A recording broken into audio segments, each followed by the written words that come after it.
여러분 참 불안하시죠? 요즘에 불안하지 않은 사람이 없습니다. 어딜 가도 미래가 불안하고 지금 이 순간이 불안하고 과거가 불안한 사람들도 있습니다. 불안이 대부분의 사람들이 이런 내가 하기 싫은 일, 내가 좀 피하고 싶은 일을 앞두고 겪게 되는 마음의 증상이 아닐까 합니다. 조사를 해보면 뭐 취업을 준비할 때 아니면 낯선 사람을 만날 때 심지어는 내가 경제적으로 어려웠을 때도 이런 극도의 불안감에 휩싸인다라고 해요. 혹시 내가 나중에 취업을 못하고 이런 식으로 살다가 고독사하지는 않을까? 아무도 없이 쓸쓸하게 죽지는 않을까? 경제적인 어려움으로부터 멀리 나가서 그런 불안감에 휩싸이시는 분도 계십니다. 이런 불안에 대해서 설명하기 전에 일단 불안이란 무엇일까요?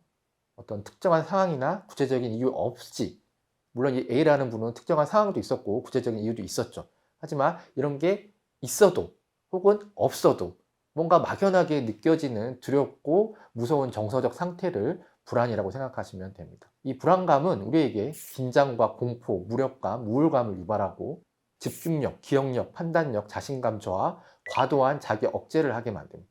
불안하기 때문에 위축돼서 아무것도 안 하려고 하는 거죠. 신체적으로도 굉장히 많은 증상을 불러오는데 일단 심장 박동수가 많아지고 식은땀이 흐르고 소화불량, 구토, 떨림, 아까 A가 일으켰던 증상들이죠. 이런 것들이 일어납니다. 좀 더 안으로 들어가 보면 코르티솔이라는 스트레스 호르몬 수치가 증가하고 아드레날린이라는 우리가 굉장한 공포나 어떤 누군가와 싸울 때 분비되는 호르몬이죠. 이런 공격과 회피 반응을 유발해서 우리의 긴장도를 굉장히 높여줍니다. 그리고 노르에피네프린이라는 호르몬이 증가해서 또 우리의 불안감을 계속해서 증가시키는 악순환이 일어나는 거죠. 좀 더 자세히 들여다볼게요. 이 불안의 원인을 크게 우리가 뇌의 기능적 장애와 환경 심리적 요인으로 나눠서 설명할 수 있습니다. 이게 따로 설명을 하지만 사실은 서로 붙어 있는 개념. 우리가 뇌의 기능적 장애라는 건 이 불안을 담당하는 뇌의 기능들이, 뇌의 어떤 영역들이 있잖아요. 이 뇌의 영역들에 이상이 생겼을 때 우리가 의도하지 않아도 불안이 일어난다는 건데, 문제는 이런 뇌의 기능적 장애를 왜 갖게 됐는가를 보면 이 환경 심리적 요인이 굉장히 크다라는 걸 알 수 있다는 거죠. 물론 유전적인 요인도 있지만 대부분은 이 환경 심리적 요인이 우리의 뇌를 축소시키고 기능의 장애를 불러일으키고, 그게 다시 우리가 이런 특별한 환경에 마주하게 됐을 때 더 불안하고 더 힘들게 만드는 이 악순환의 고리가 만들어진다는 거죠. 이 뇌만 보면은 이 세 가지 뇌의 기능 장애가 왔을 때 우리가 별거 아닌 일에도 큰 불안감을 느끼게 돼요. 첫 번째는 전두엽 기능 장애입니다. 이 전두엽은 우리의 사고, 판단, 계획 등 인지 기능을 담당하는 곳이죠. 여기 이상이 생기면 제대로 된 상황 파악을 하지 못하고 과장해서 생각하면서 뭔가 불안한 상황에 빠지게 됩니다. 이 변형계는 우리의 감정과 기억을 조절하는 곳인데 극도의 불안감이 통제되지 않은 채 몰려와요. 변형계 이상이 생기면. 그리고 기저신경액은 마찬가지로 우리의 감정 인지 기능을 조절하는 곳인데 조절이 안 됩니다.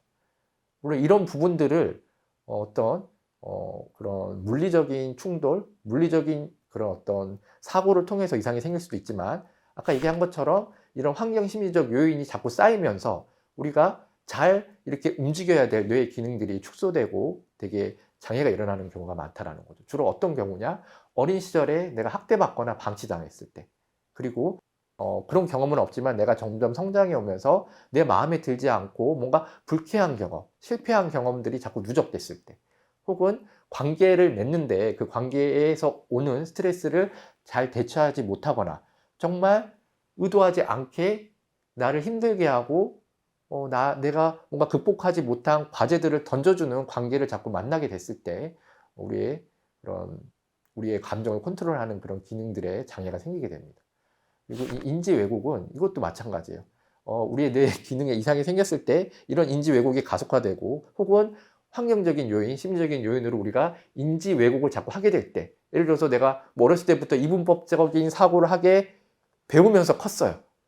그러면 그런 것들이 우리의 불안을 일으키는 원인이 될 수 있다는 거죠. 뭐 선택적인 정보 처리라든지 과도한 일반화, 부정적 과장이, 이게 이걸로부터 불안이 시작되지만 불안을 하면 이게 또 더 강화되는 그런 악순환의 고리에 있는 거죠. 그래서 이 불안증이 생각보다 고치기 힘든 병이기도 합니다. 내가 아무리 불안하지 않아야겠다 생각을 해도 불안하게 되는 거죠.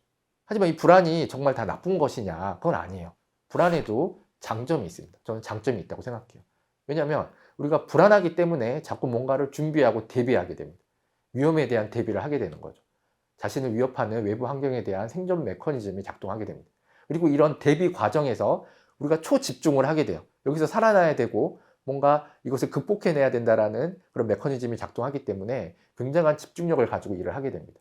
그리고 이 과정에서 불안하기 때문에 남에게 의지하기가 힘들잖아요. 의지할 사람이 없어서 불안한 거기도 하니까 이 과정에서 자기 주도성이 강화됩니다. 이 불안을 해결할 사람은 나밖에 없다라는 생각으로 자기가 자신의 삶을 좀 독립적으로 계속 만들어가는 이거는 뭐 다 그렇다는 게 아니라 아주 긍정적으로 봤을 때 이런 일이 생길 수도 있다는 거죠. 이런 불안의 장점이 있어요. 자, 이제 여기까지 얘기하면 여러분들 눈치채셨겠지만 불안은 나쁘지만 이런 장점이 있기 때문에 우리는 어떻게 해야 될까요? 불안으로 이렇게 그냥 놔두는 게 아니라 이 장점을 극대화시킨 설레이는 감정으로 만들어야 됩니다. 이 켈리 맥고니걸이 쓴 스트레스의 힘이라는 책에는 이 과정이 아주 자세하게 나와 있습니다. 이 맥고니걸 역시 대중 앞에서 발표를 하거나 남 앞에 섰을 때 극도의 긴장과 불안을 느끼는 사람이었어요. 근데 직업상 어쩔 수 없이 뭐 세미나도 해야 되고 그런 모임에 가서 발표를 해야 될 일이 많기 때문에 이게 인생 과제였습니다. 여기서 벗어나는 게. 그래서 어느 순간 자각을 하기 시작하는 거죠. 이 불안을 피할 수만 없겠구나. 받아들이자. 그래서 연구를 하기 시작합니다. 그랬더니 한 가지 되게 재밌는 사실을 발견해낸 게 우리가 아주 설레었을 때의 신체 반응과 아주 불안했을 때의 신체 반응이 거의 유사하더라는 거죠. 그러니까 우리의 몸은 내가 불안해서 이런 반응을 일으키고 있는지 아니면 설레어서 이런 반응을 일으키고 있는지를 잘 모른다는 거예요. 내가 그것을 해석하고 판단하는 거에 따라서 이게 불안인지 설렘인지를 결정한다는 것.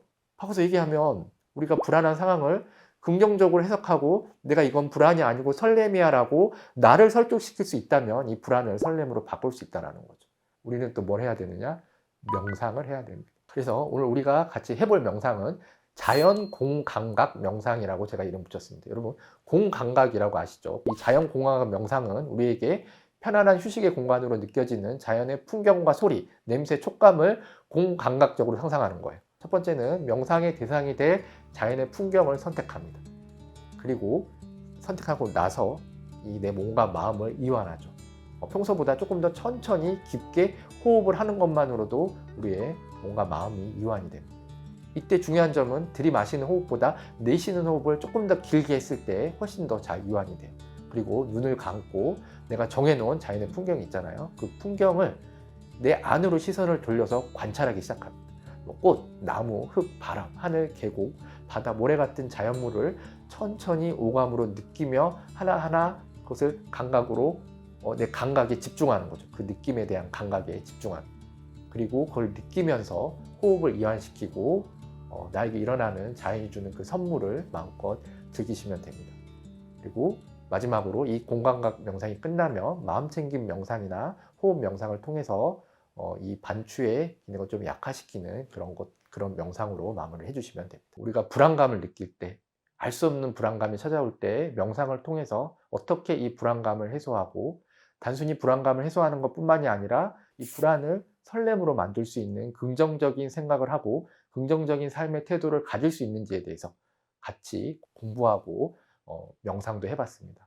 여러분들 당장 이 채널을 끄고 밖에 나가는 순간 정말 알 수 없는 상황이 일어나서 또다시 우리가 또 다른 그런 불안한 상황에 노출될지 그건 아무도 모르는 일이잖아요.